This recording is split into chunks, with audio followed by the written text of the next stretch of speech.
La dernière fois que l'alerte rouge pour vent violent avait été déclenchée en métropole, c'était il y a plus de 2 ans pour la tempête Ciarán. Le phénomène est qualifié de bombe météo. Alors, quelles régions précisément seront les plus exposées?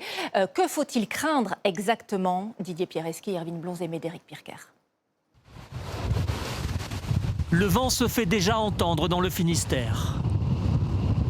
Et cela, bien sûr, n'a pas échappé à André, grand habitué des tempêtes et qui s'attelle à... On met les doubles volets parce que ici c'est important avec la problématique du littoral qui est en face et les tempêtes qui malheureusement reviennent de plus en plus souvent.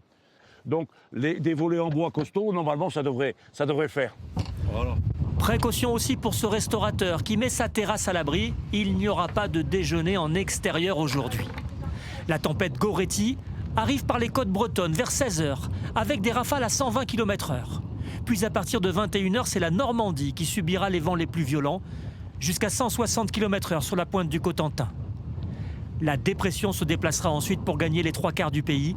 À 5 h, les rafales dépasseront les 100 km/h dans les Hauts-de-France.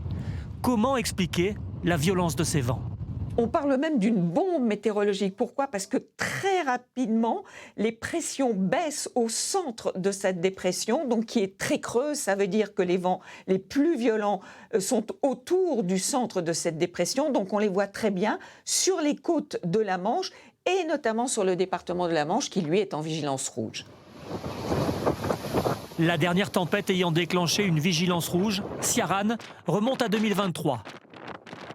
Des vagues submersives, des vents à plus de 200 km/h avaient causé d'importants dégâts dans plusieurs communes de Bretagne et de Normandie. Et surpris des habitants, pourtant accoutumés à ce genre d'événements. Moi, j'avais jamais vu ça. Ça avait résisté. C'est des arbres qui ont 70 ans, qui ont résisté aux tempêtes de 99, à toutes les tempêtes. Ciarán avait causé la mort de 3 personnes et privé d'électricité plus d'1 million de foyers. La tempête Goretti a beau être annoncée moins violente, à partir de 150 km/h, ce qui sera le cas des vents aujourd'hui par endroits, les arbres peuvent être déracinés. Il est donc fortement recommandé de limiter ces sorties au maximum.